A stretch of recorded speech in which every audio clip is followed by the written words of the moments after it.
Hey loggers, I want to thank you for your support so far. Together we can build a wonderful community and expand this creepy universe even further.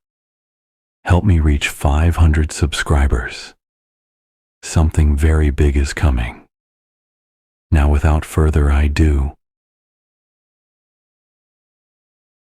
when we reach 500, the next door opens. What waits beyond is something I can't face alone. Join the logs. Stay aware. Stay afraid. Let's dive into today's story. The last bus left the village just before sunset, and I missed it. That's how I ended up walking the old road through the forest. The locals had warned me not to, though they never said why. They only said the same thing every time. Keep walking. Don't stop if you see the lights. By the time I reached the tree line, the world had already turned the color of rust. The forest was dense, silent, and wet with evening fog. My phone had no signal. I followed the cracked asphalt, counting the sound of my own footsteps, trying not to think about the way the trees leaned toward the road as if they were listening. After a few miles, I saw the first light, a dull yellow glow like a lantern through fog. I remembered what they'd said and kept walking, but the light followed me. Every few steps it moved ahead again, hovering in the mist, always the same distance away. I quickened my pace. The light grew brighter. Then another appeared beside it. Then a third. 3 orbs, perfectly spaced, drifting between the trees. I broke into a run. The air changed, thicker, sweeter, like the smell of sugar left too long on a stove. The road curved and suddenly opened onto a clearing. I stopped, gasping. In the center of the clearing stood a small building, maybe an old diner or rest stop. Windows dark except for the neon sign above the door. Open. The letters buzzed faintly, flickering red against the fog. The sign looked new, impossibly new. I hadn't seen a structure marked on any map along this stretch of road. Behind me, the forest was silent. No insects, no wind. The 3 lights hovered between the trees, watching. I went inside. The bell above the door chimed, though it didn't sound like metal. It sounded like someone's voice trying to imitate a chime. The diner was clean but empty, booths lined with cracked red vinyl, floor gleaming as though it had just been mopped. A jukebox hummed in the corner, playing nothing. There was a man behind the counter, or at least he looked like one. His skin was pale and stretched too smooth across his face. His eyes were large and perfectly black, reflecting every light in the room. He smiled when he saw me. "Long walk," he said, voice gentle and flat. "Sit anywhere." I sat at the nearest booth, too tired to argue, too unsettled to leave. My heartbeat was loud in my ears. The man set a cup of coffee in front of me before I could order. Steam curled from it, carrying that same burnt sugar smell that filled the forest. I asked how late they stayed open. He smiled wider. "We never close." The walls hummed then, low and steady, like something beneath the floor was breathing. I took a sip of the coffee. It was hot, almost painfully sweet. When I looked down, the reflection in the cup wasn't mine.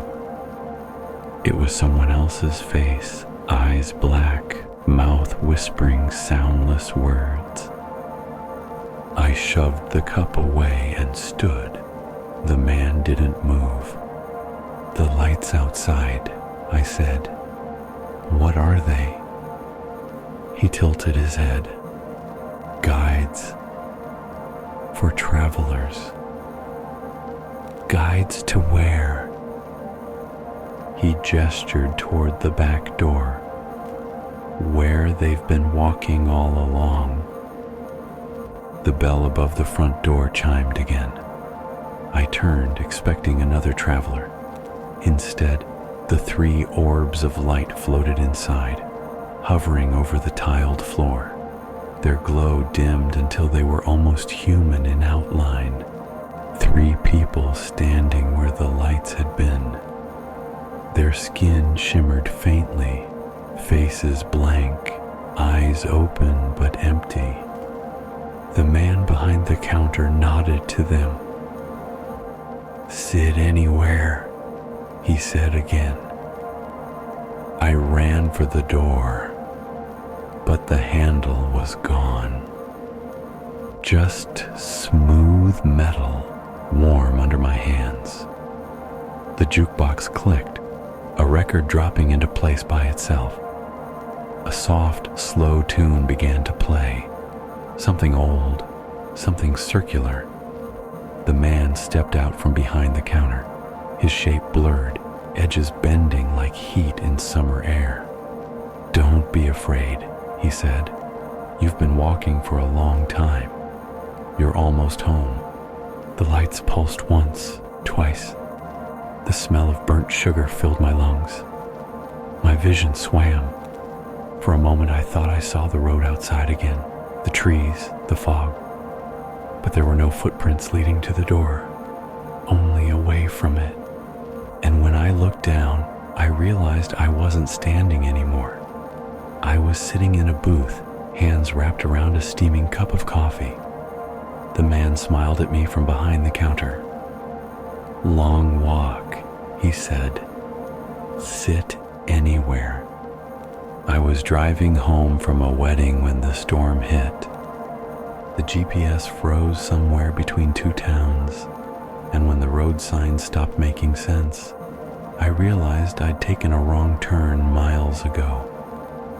The rain was white in the headlights, swallowing the road into a smear of motion. I pulled over when I saw the lights ahead, a faint red glow through the trees, a neon sign flickering open. I almost laughed. A diner out here, in the middle of nowhere, at 2 in the morning. A miracle. The parking lot was empty. The air smelled faintly of something burnt and sweet, like caramel left too long on the stove. I ran through the rain, shoved open the door, and stepped inside. The bell over the door chimed, a soft, human sort of sound, and the smell hit me stronger, sugar and smoke and something metallic beneath it. The place looked clean. Too clean. No dust, no scuff marks on the tiles, no footprints from the rain. A man stood behind the counter. Pale. Polite. His black eyes reflected every light in the room. "Long drive," he said. "Sit anywhere." I hesitated, water dripping from my jacket. There was already someone sitting at one of the booths near the window, a man about my age, hands clasped around a cup of coffee that steamed steadily. Though he didn't drink, he didn't move. "Is he okay?" I asked. The man behind the counter smiled. "He's resting. Everyone rests here." Something in his voice flattened the air. The music on the jukebox ticked once, then started to play, a soft, endless melody that looped on itself. I sat down anyway. The booth was warm, as if someone had just stood up from it. The coffee appeared in front of me without sound, I glanced toward the man by the window again. His face was blank, peaceful even, but his eyes were open, black, still. "You get many travelers through here?" I asked just to break the silence. "Only those who missed their turn," the man said. My hands shook as I lifted the cup. The liquid was dark, thicker than coffee, and the steam smelled like sugar burning. In its surface I saw movement, a road twisting through trees, a single figure walking endlessly under red lights. I blinked, and it was just coffee again. The window beside me fogged over, though the rain had stopped outside. I traced a line across the glass and saw that the reflection staring back wasn't mine. It was the man from the other booth, his mouth opening slowly like he was trying to say something. "What is this place?" I whispered. The man behind the counter tilted his head. "Home for the tired, shelter for the lost." He paused, smiling faintly. "You must be tired." I stood up, heart pounding. "I think I'll just go." He didn't answer. The bell over the door didn't chime when I pushed it open. The rain had stopped, but the road was gone. The forest stood silent and endless, the sky a dull red. When I turned back, the diner lights looked dimmer. Through the window, I could see the man by the glass finally move. He lifted his hand, slow, deliberate, and pressed it against the inside of the window pane. It left a wet, dark print that didn't fade. The man behind the counter stepped forward, still smiling. "Long walk," he said. "Sit anywhere." The door closed behind me on its own. I drive the northern freight routes. Nothing but trees, fog, and miles of asphalt where the radio turns to static halfway between stations. Last week, dispatch gave me a new run through the old coastal highway. It isn't used much anymore. The pavement ends and the forest swallows what's left. But I'd heard there was still one rest stop before the ridge, a diner that somehow never closed. The storm came in fast. The wipers could barely keep up, and every curve of the road looked the same. Around midnight, I saw a light through the trees, red neon flickering between the trunks. Open. I don't know why, but it felt like relief. I pulled over, grabbed my thermos, and ran through the mud toward the glow. The parking lot was cracked and half flooded, weeds pushing through the asphalt. The sign buzzed faintly, throwing its light across the fog. The letters were still clear, though the building itself looked like it hadn't seen a customer in decades. I tried the door. It opened easily. The bell above it gave a sound that wasn't metal, more like a voice remembering the shape of a chime. Inside the diner was gray with dust. Every booth was coated in it, every window opaque. The jukebox in the corner was nothing but a hollow shell of wires. The air smelled faintly of sugar, old and burnt. I called out, but the only answer was the hum of the sign outside. I started to turn back when I noticed the counter. A single cup sat there, steaming, fresh. The steam rose in slow, perfect curls. The smell was rich and sweet, almost too sweet. I looked around again.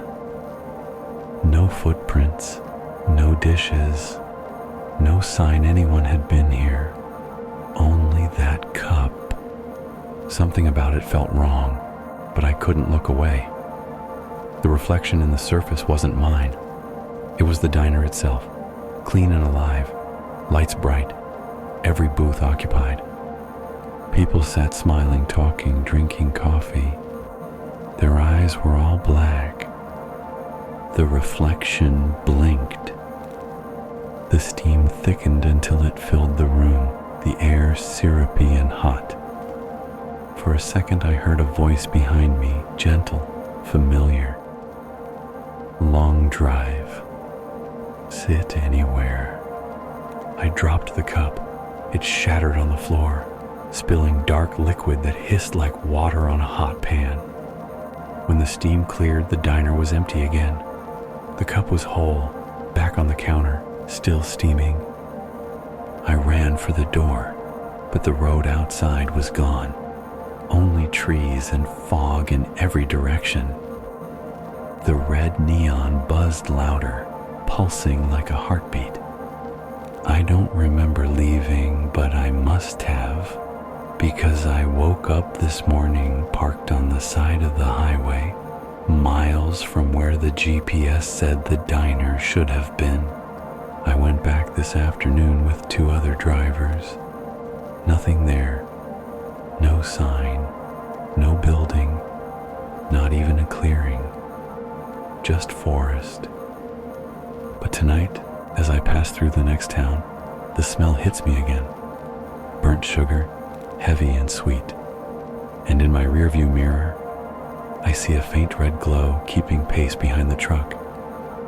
And I know that somewhere out there, on some forgotten road, the diner's still open.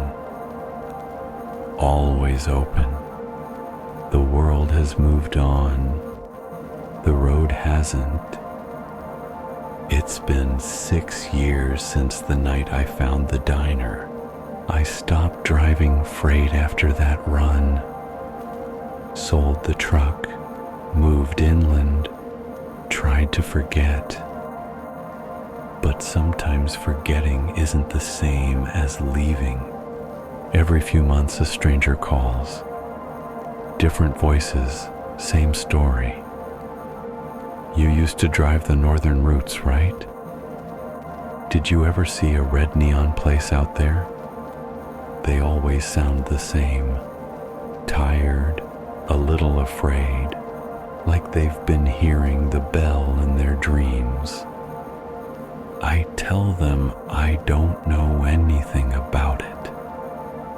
They thank me, hang up, and the line hums with a faint static that tastes like sugar.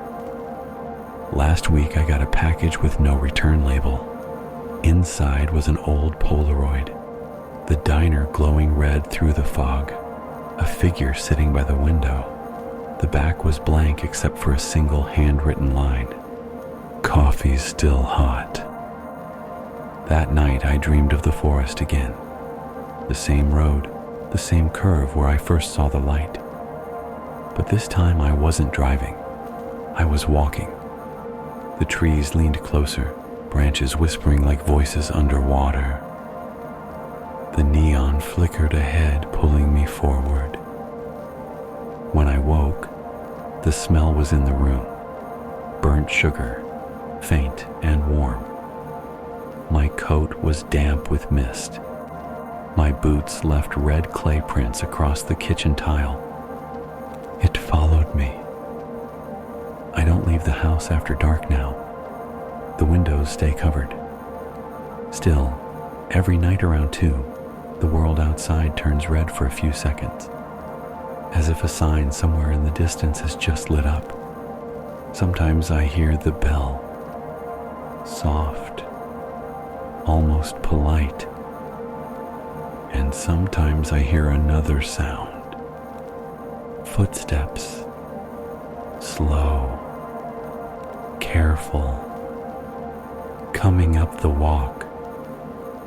They always stop at the door. Last night they didn't. The handle turned quietly, like someone testing it. Then a voice spoke from the other side, low and calm. every syllable sweet as syrup. Long walk, it said. Sit anywhere. I didn't open the door. I just stood there, listening, hand pressed against the wood, feeling the faint warmth seep through. When I finally dared to look this morning, there was nothing outside. No footprints, no mist, no light. Only a small cup on the porch railing, steam curling from the rim. The smell of sugar filled the air. I think tonight I might take one sip. Just one.